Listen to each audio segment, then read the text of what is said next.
अध्याय 8। श्री गणेशाय नमः। पिछले अध्याय में मैंने बताया कि देशमुख और पाटिल परिवारों में बहुत दूरी थी। जहां जहां दूरी होती है वहां वहां सुख नष्ट हो जाता है। शरीर के लिए जिस प्रकार क्षय रोग होता है उसी प्रकार समाज के लिए दूरी होती है। एक दिन देशमुख का एक सदस्य जो कि महार था, तालाब के किनारे खंडू पाटिल से बहस करने लगा। पाटिल गांव के अधिकारी थे। किसी कारण से दोनों में विवाद हो गया। उस आदमी का नाम मरिया था और उसको देशमुख समुदाय का समर्थन था, इसलिए खंडू पाटिल से बहस करने लगा। पाटिल ने उससे कहा, तुम्हारा व्यवहार ठीक नहीं है।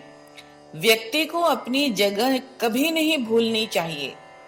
देशमुख मुझसे बहस कर सकते हैं, तुम नहीं। अरे कम ज्यादा बोलने का अधिकार देशमुखों को है, तुम जैसों को नहीं।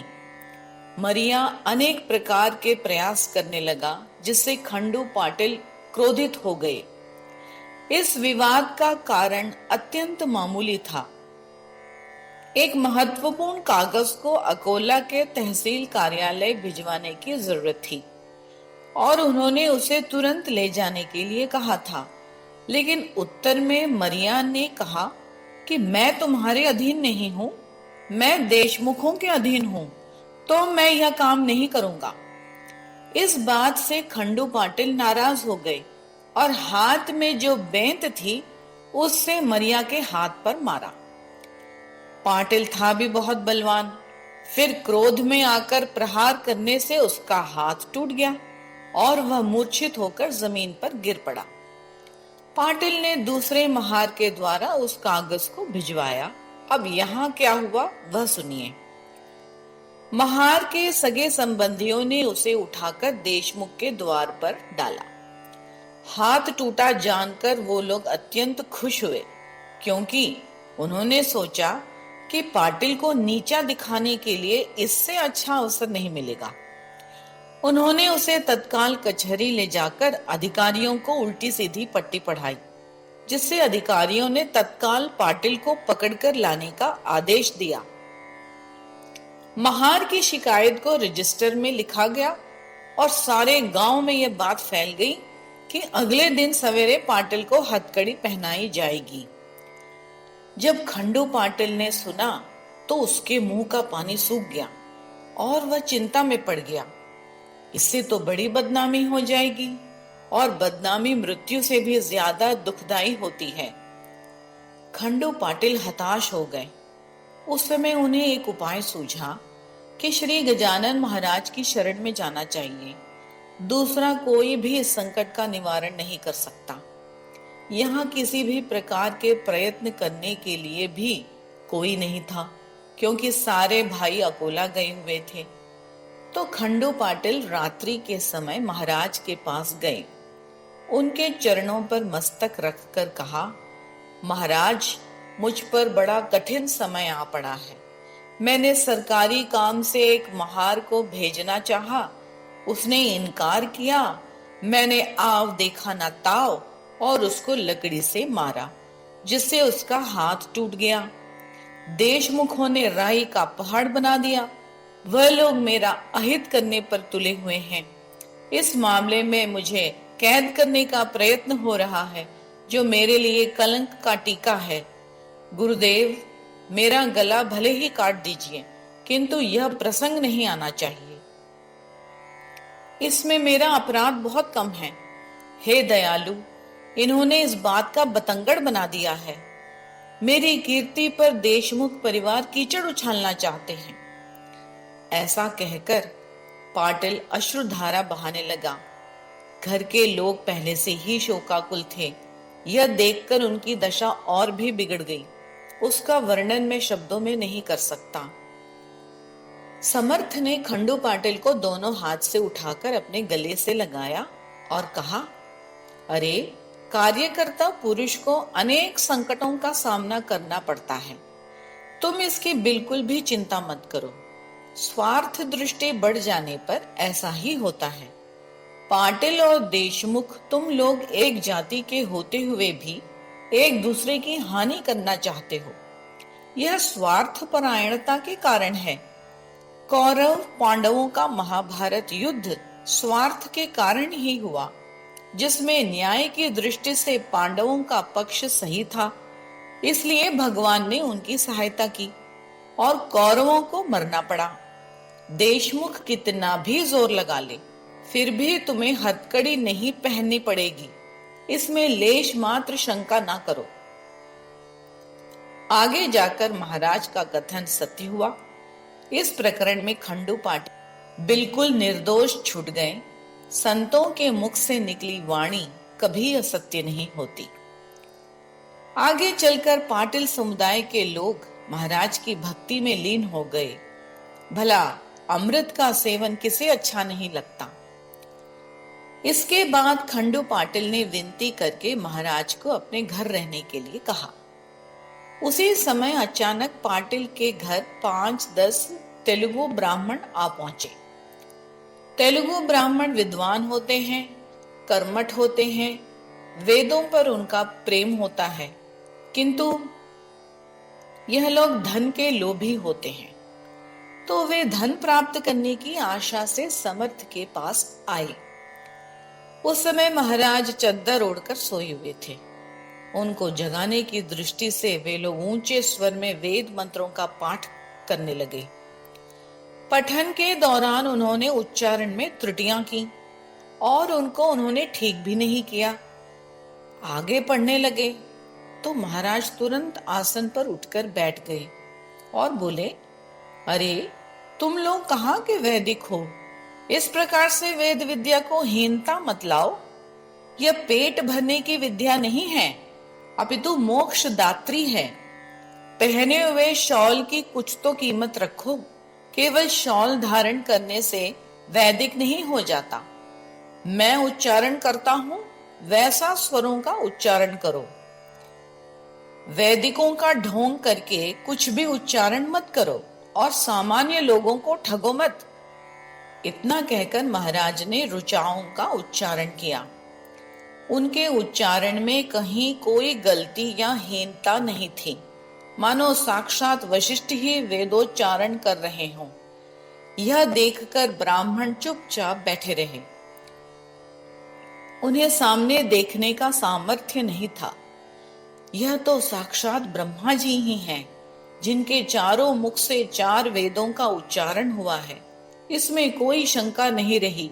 यह परमहंस दीक्षा वाले बंधन मुक्त, जीवन मुक्त सिद्ध योगी हैं।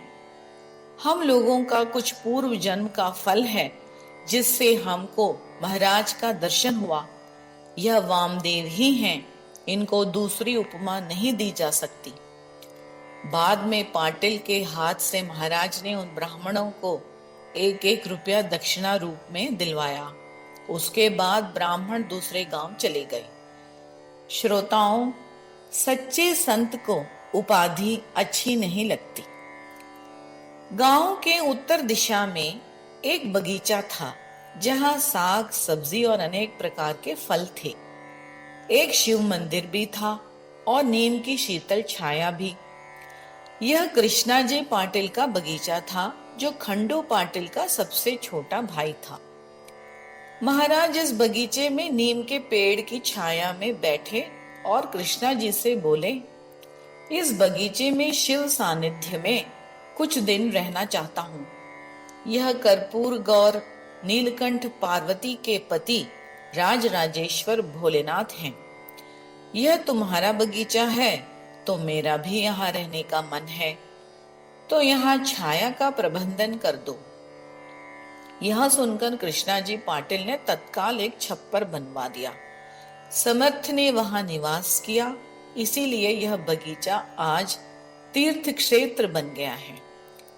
जहां राजा निवास करता है, वहीं राजधानी बन जाती है। महाराज के साथ सेवा के लिए भास्कर पाटिल थे और तुकाराम नामक सेवक भी था। खाने पीने की सब व्यवस्था कृष्णा जी पाटिल करता था और महाराज के भोजन के बाद वे प्रसाद पाते थे। एक बार बड़ी अद्भुत घटना घटी। महाराज जब बगीचे में थे तब घूमते फिरते 10-20 साधु वहां आ पहुंचे। सर्वत्र महाराज की कीर्ति थी। उन लोगों ने भी सुन रखा था तो वह भी उसी बगीचे में रुक गए। साधु ने पाटिल से कहा, हम लोग तीर्थ करने के उद्देश्य से निकले हैं। गंगा जल लेकर हम लोग रामेश्वर जा रहे हैं। गंगोत्री, यमुनोत्री, केदारनाथ, गिरनार, डाकोर ऐसे सभी क्षेत्रों की यात्रा हम लोग कर चुके हैं। अब हम ब्रह्मगिरी महाराज के शिष्य हैं, वह भी हमारे साथ हैं। यह ब्रह्मगिरी महाराज साधु हैं, साक्षात श्री हरि जिनकी सेवा में हैं। हमारे पूर्व जन्म के पुण्य हैं जो हम यहाँ आए हैं। हम लोगों को पूरी हलवा चाहिए और चिलम की व्यवस्था कीजिए। हम लोग केवल 3 दिन यहाँ रहेंगे, चौथे दिन चले जाएंगे। इसलिए आप ज्यादा कष्ट ना करें। बड़े भाग्य से आपको यह अवसर प्राप्त हुआ है। पाटिल, अपने बगीचे में तुमने एक नंगा पागल रखा है और हम लोगों को उचित दान देने में आनाकानी कर रहे हो। यह ठीक नहीं है। गधे को जो पालते हैं और गायों को लात मारते हैं, क्या उन्हें सन्मति वाले कहा जा सकता है? हम लोग साधु हैं, सब वेदों का ज्ञान हमें है। इच्छा है तो बगीचे में सुनने के लिए आइए। तब कृष्णा जी पाटिल ने कहा, मैं आप लोगों के लिए हलवा पूरी कल दूंगा, आज केवल रोटियां हैं, वह ले जाइए। गांजा जितना चाहिए उतना मिल जाएगा। साक्षात नीलकंठ भगवान शिव वहां विराज रहे हैं। दूसरे प्रहर के समय गोसाई लोग बगीचे में पहुंचे और कुएं के ऊपर बैठकर बेसन रोटी खाने लगे। छप्पर के एक तरफ महाराज के सामने साधुओं ने अपने कणासन लगाए। गोसाइयों का जो महंत था ब्रह्मगिरी, वह संध्या समय भगवत गीता का पाठ करने लगा। गोसाई लोग तथा गांव के अन्य लोग भी सुनने को वहां आए थे। भगवत गीता का नैनम छिंदंती यह श्लोक उसने निरूपण के लिए लिया। यह ब्रह्मगिरी बड़ा ढोंगी था, उसे अनुभव लेश मात्र भी नहीं था। उसका निरूपण गांव के लोगों ने सुना और कहा, यह केवल शब्द छल है, यह ठीक नहीं है। लोग कहने लगे, यह केवल निरूपण था, स्वानुभवी पुरुष महाराज जी तो यहाँ बैठे हैं। यह सुनकर गोसाई को क्रोध आ गया। सारे साधु गांजा पीने के लिए वहां बैठे हुए थे। महाराज पलंग के ऊपर बैठे हुए थे, जिन्हें भास्कर चिलम बनाकर देता था। उस चिलम से अग्नि की एक चिंगारी पलंग पर गिरी, जिस पर किसी की निगाह नहीं गई। थोड़ी देर बाद धुआं उठने लगा और वह पलंग जलने लगा। चारों तरफ आग फैल गई। भास्कर महाराज से बोला, महाराज जल्दी से पलंग से उतरिए, यह लकड़ी का पलंग है, पानी के बिना आग नहीं बुझेगी। यह सुनकर महाराज ने कहा, अरे भास्कर, आग बुझाने का कोई लाभ नहीं, पानी लाने की कोई जरूरत नहीं है। ब्रह्मगिरी महाराज, आप तो भगवत गीता यथावत जानते हैं, आकर इस पलंग पर बैठिए। अभी तो आपने नैनम छिंदंती श्लोक का निरूपण किया, उसकी परीक्षा का समय भगवान ने प्रत्यक्ष ला दिया है। आप पलंग पर बैठने से क्यों डरते हैं? अरे भास्कर, ब्रह्मगिरी को आदर से लाकर इस जलते हुए पलंग पर बिठाओ। भास्कर बहुत बलवान था। पलंग जल रहा था, किंतु महाराज जरा भी विचलित नहीं हुए और ज्वालाओं के बीच में आराम से बैठे रहे। श्रीमद् भागवत पुराण में प्रहलाद की कथा है कि उसको जब अग्नि में खड़ा किया गया तो अग्नि उसके लिए चंदन सा शीतल हो गया। ऐसा भगवान व्यास जी ने लिखा है। महाराज ने इस पुराण कथा से सत्य प्रस्थापित करने के लिए ही मानो यह लीला की थी। ब्रह्मगिरी भास्कर से प्रार्थना करने लगा कि मुझे पलंग के पास मत ले जाओ। मैंने महाराज का अधिकार नहीं जाना था किंतु भास्कर ने उसे घसीटकर सद्गुरु की आज्ञा के अनुसार सामने लाकर खड़ा कर दिया। महाराज वह सुनकर ब्रह्मगिरी बड़ा घबरा गया और डरते डरते बोला, महाराज हम लोग पेटू गोसाई हैं। पूरी हलवा खाने के लिए हम लोगों ने गोसाई का भेष लिया है। कृपालु हमारे अपराधों को क्षमा कीजिए। बिना कारण केवल शाब्दिक गीता का प्रपंच करके हम लोगों को ठगते हैं। मैंने आपको पागल कहा, अब उसका मुझे बड़ा पश्चाताप हो रहा है। मैं दांतों तले उंगली दबाकर गाय के समान आपकी शरण में आया हूँ। यह सुनकर शेगांव के लोगों ने महाराज से प्रार्थना की, भगवान आपको अग्नि से कोई भय नहीं है, यह हम लोगों ने प्रत्यक्ष देख लिया है। कृपा कर हम लोगों के लिए आप पलंग से नीचे आ जाइए। ऐसी अवस्था में आपको देखकर हमारे हृदय की धड़कनें तेज हो गई हैं। वह साधु बड़ा लज्जित हुआ और कुछ नहीं बोला।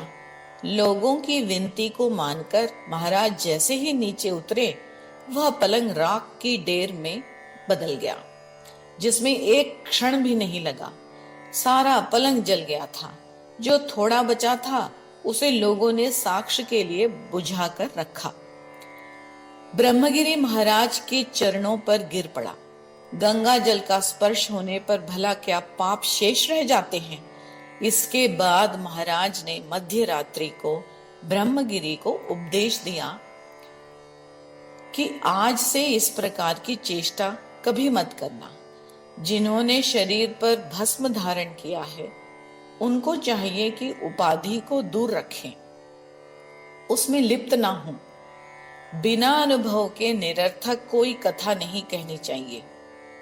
इसी वजह से मच्छिंद्रनाथ, जालंधरनाथ, गोरखनाथ, गहनीनाथ गोसाई हो गए, जिन्होंने सन्यास मार्ग का प्रत्यक्ष आचरण करके उसे दूर किया। गहनीनाथ ने ज्ञानेश्वर महाराज जैसे शिष्य तैयार किए, जिनका ज्ञान प्रकाश सारे ब्रह्मांड में व्याप्त है। श्री शंकराचार्य जैसे अनुभूति वाले सन्यासी हो गए।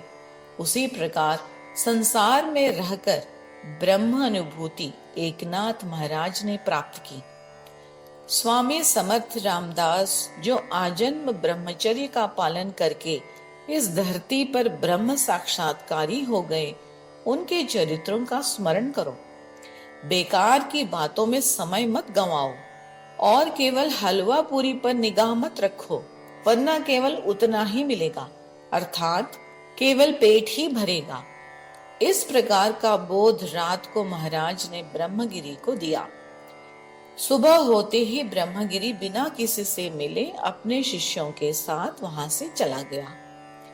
यह बात गांव में दूसरे दिन पता चली और जले हुए पलंग को देखने के लिए लोग आने लगे।